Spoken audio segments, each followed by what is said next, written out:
ile baraka. Mheshimiwa Liwali, asante sana. Nikimkaribisha Mheshimiwa coordinateur wa mobilisation na recrutement province ya Nord Kivu, atatuonyesha wageni ambao mmekuja nao kusudi sisi sote tufurahie tutuane. Asante sana. Amuntu numwe mwabaturage mwe bagashuka, nta muntu numwe uzaturuka kure kuza kubaka Gashuka. Ni mwe ubwanyu dufatikanije tuzubaka Gashuka. Mwirinde amatwi y'abapolitisiye b'Kinshasa, mwirinde amatwi y'amabande ari kwirwa yiba abaturage, mwirinde ayo matwi yabo, mubireke muze abana baze bitabire, tuzana umutekano wacu, tuzana amajambere wacu, twubaki wacu. Hakuna mtu mwingine mwenye atatusaidia kujenga Kashuga na kando kando ya Kashuga bila sisi wenyewe. Sisi watoto wa Kashuga tukeshika, sisi wote tuketembea pamoja, tutajenga kwetu. Tutajenga kwetu Kashuga, tujenge kwetu Kashuga yenye haina ubaguzi wa ukabila, tujenge kwetu Kashuga yenye hakuna mtu mwenyeko yule ya mwingine. Tujenge kwetu kwenye kila mtu anaona hakuna mwenye anashinda mwingine. Kashuga ilipata shida mingi, wakina Wazalendo walifika hapa, wakina awa Mai wadomi walikuwa hapa, FDLR ilikuwa hapa. Mufundishe watu FDLR kwabo ni Rwanda, kwabo haiko Kongo. Mubyira abantu bose batuye hano hafi, FDLR wabo ni mu Rwanda, hagi wabo ari muri Kongo. FDLR zije mu Rwanda zireka abaturage bacu. FDLR nizitareka abaturage bacu tuzazihiga kugeza igihe tubakuriye mu butaka bwacu, kandi kugeza igihe bazarangirira iwacu n'abadashoboye kuja iwabo. Twizere ko aho muri hirya no hino mukomeze kugubwa neza cyane bakunzi bacu ba Connect Media TV, aho muri hirya no hino mukomeze mugubwe neza cyane. Turi kwa gatanu w'icyumweru tariki 12 ukwezi kwa gatandatu mwaka 2026. Mukomeze mugubwe neza cyane. Ndirwa Masasu Jo kubw'Imana. Nzanye makuru agezweho hano mu burasirazuba bwa Repubulika Iharanira Demokarasi ya Kongo. Ndi kumwe na Muganga Ndeza ari hano Igoma ndetse na Bukavu no mu bindi bice bitandukanye waba uri hirya no hino kuri isi. Ari buze kugukoraho ryake, ubashe kumuhamagara kuri nimero ubona kuri screen yawe. Ikisangana ibintu bimeze nabi cyane uhere mu gitondo cyo kuri uyu wa gatanu itariki 12, abaturage baramagana ko itegeko nshinga hano muri Repubulika Iharanira Demokarasi ya Kongo rwose ritahinduka, ubwo byaba bigaragaza ko abaturage badakeneye kubona Felix Antoine Tshisekedi Tshilombo abasha kuba rwose yagaruka muri manda yindi kugira ngo ayobore abakongomani. Tukiri kubijyanye n'itegeko nshinga, turaza kukubwira ko witwa Joseph Kabila Kabange, uyu nawe yayoboye Repubulika Iharanira Demokarasi ya Kongo, nawe yagize gutya rwose asaba abanyekongo kutazemerera uyu mugabo Felix Antoine Tshisekedi kuba rwose yakwemererwa kuzongera gutorerwa indi manda. Byifashe bite mu misozi ya Masisi, Minembwe, bimeze bite? Byose ndibuze kugenda mbigarukaho. Ebola irasya itanzitse hano muri Repubulika Iharanira Demokarasi ya Kongo. Abaturage hagati y'impande zombi, hagati y'akarere ka Rubavu ndetse na Repubulika Iharanira Demokarasi ya Kongo, baba ku mipaka itandukanye mu karere ka Rubavu ndetse n'ara mu karere ka Rusizi, baribaza igihe imipaka izafungurirwa kugira ngo ubuzima bukomeze rwose. Abenshi bakaba bibaza iyi mipaka izafungurirwa, ariko kugeza ubu abanduye Ebola bakomeye kugenda biyongera, bakomeye kugenda bayandura hirya no hino, abenshi no kubahitana. Ikaze rero nongeye kurenze twanzike n'amakuru agezweho hano mu burasirazuba bwa Repubulika Iharanira Demokarasi ya Kongo. Tunakwifuriza gutangira weekend neza.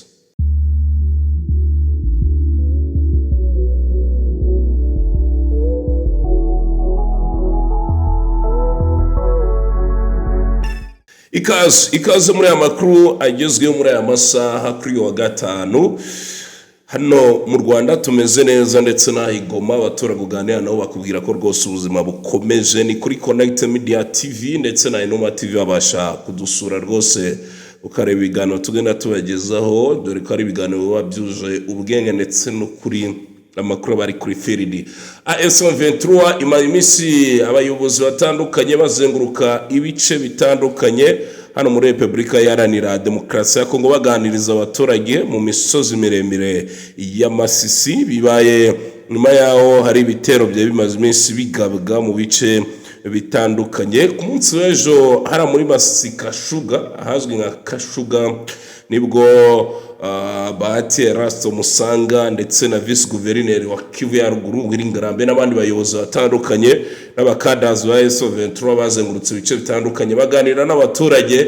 Nkuko mwayibonye mu masho yabanje, bakiriwe nk'abami rwose, wabonaga ibintu bimeze neza. Bageze Nyanzare, bagiye no mu bindi bice bitandukanye, bahereza Rubaya, barahumuriza abaturage bababwira ko Masisi yabo bakunda rwose idateze kuba yakwigarurirwa n'umwanzi burundu, ndetse n'ibindi bice babashije kuba babohora rwose, ko nta muntu uzabibanyaga cyangwa se nta muntu uzabibatwara. Ni mu gihe imirwano ikomeye cyane, ikomeye kugenda yumvikana muri Kivu ya Ruguru, muri Fizi, mu bice bya Mikenke ndetse mu bice bya Puezero no mu bindi bice bitandukanye. Ni mu gihe mu nkuru zabanje twabwiye ko M23 yitegura kuba yasatira umujyi wa Uvira kugira ngo ibashe guhangana n'ibitero by'ingabo z'u Burundi ndetse n'izindi coalition zose zifatanyije n'ingabo za Kongo n'abacancuro batandukanye bari muri biriya bice. Akaba ariyo mpamvu M23 ikomeye kugenda ikora iyo bwabaga kugira ngo irwane ku baturage bayo ikunda cyane, ubuzima bwabo bukomeye kugenda bumera neza cyane. Mu yandi makuru nakubwira ko wahoze ari perezida wa Repubulika Iharanira Demokarasi ya Kongo atangaje ko uwamusimbuye ashaka guhindura itegeko nshinga kugira ngo agume ku butegetsi butagira imbibi, maze asabe abanyekongo guhaguruka bose bakarwanya Felix Antoine Tshisekedi Tshilombo umuhenerezo. Mu itangazo ryasohowe n'ihuriro ayoboye, Joseph Kabila Kabange yavuze ko bitakiri ibihuha cyangwa se ibirego ku butegetsi bwa Felix Antoine Tshisekedi Tshilombo bushaka guhindura itegeko nshinga. Yavuze ko bashaka gukira mu butegetsi butagira imbibi kandi butemera gusimburana muri demokarasi. Kabila wategetse Repubulika Iharanira Demokarasi ya Kongo hafi imyaka 20 hagati ya 2001 kugeza 2019. Mu gihe cye nawe yahinduye itegeko nshinga bituma amara imyaka 2 iyongera ku butegetsi itariteganyijwe.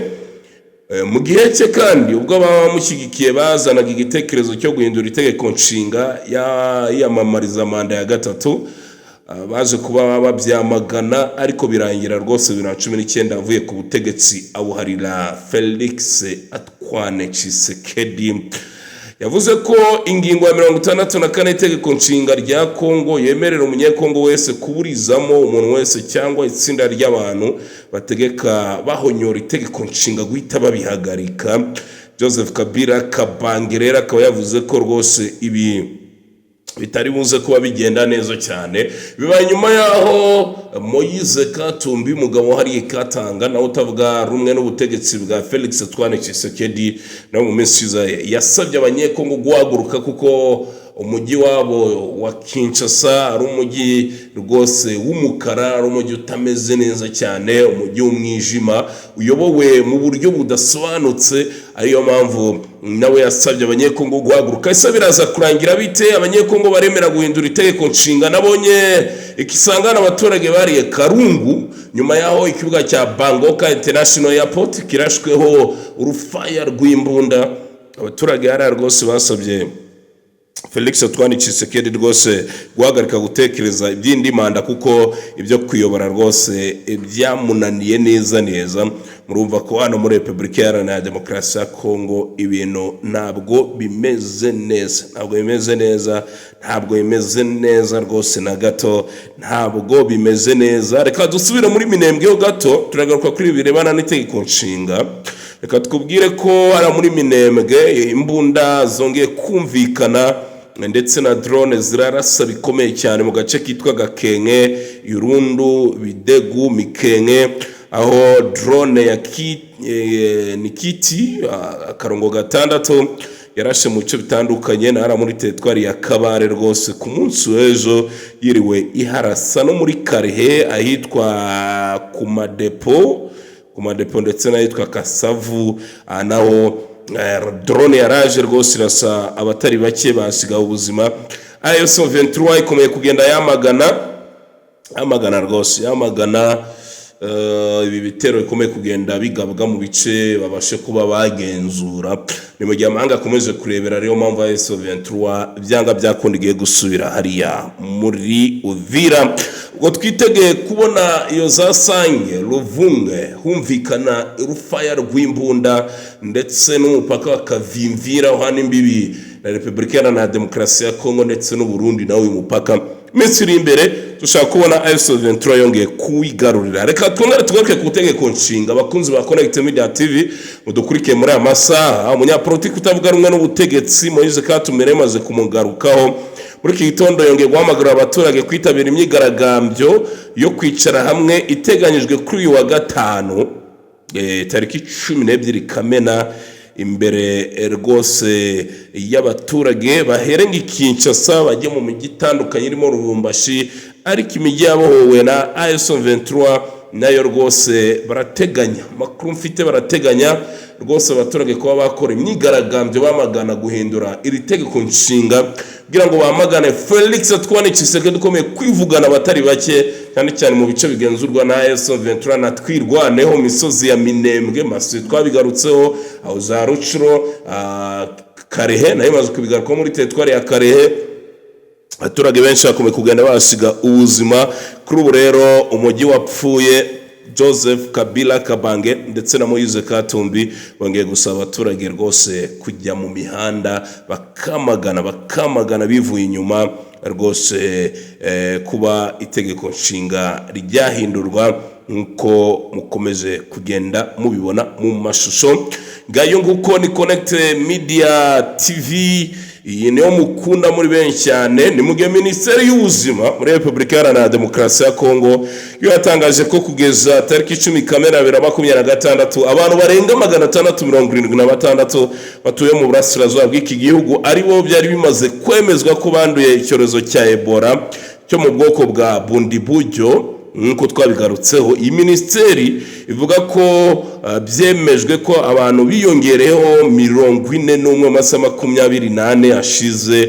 Murumva ko icyorezo cya Ebola cya kitanzitse abenshi barasiga ubuzima ara turi muri Beni. Ubwo arabatekereza ko imipaka ishobora kuba yafungurwa vuba cyane, ubwo no kubihanga amaso. Rego giti cyanjye ijisho ry'umunyamakuru ntacyo nabizeza mu gihe cya vuba, ubwo no kwicara rero inzego zibishinzwe gakomeza kugenda zibikurikirana kugira ngo ibintu bigende neza cyane. Amakuru yo abari menshi cyane bakomeje kugenda avugwa, gusa imirwano irakomeje haba muri Masisi kuri wa gatanu tariki 12 hari imirwano iri kumvikana mu misozi miremire ya Masisi, habayo za Karehe ndetse no muri Kivu yepfo uko nabigarutseho. Ibyose turakomeye kugenda tubisesengura ingingo ku yindi. Muganga Ndeze umuhamagare nimero yo murayibona, arabafasha rwose gukira indwara zitandukanye, ababaswe n'amarozi, ababaswe n'uburwayi butandukanye, abarwaye mu mutwe cyangwa se abenshi ibyo twita ngo ni ibisazi. Mugerageze rwose mubashe kuba mwamuhamagara ze kubakuraho ryaki aho buri hirya no hino kuri isi arakohereza imiti. Ibintu byaroroshye cyangwa se abashe kuvura akoresheje uburyo bwe bw'amahembe maze ubashe kuba wakira neza cyane. Ari Goma ndetse ari hari Bukavu no mu bice bitandukanye araza gufasha. Akorana n'abaganga batandukanye bo ku rwego mpuzamahanga, hariya Lagos muri Nigeria ndetse n'ahara muri Tanzania rwose barakorana.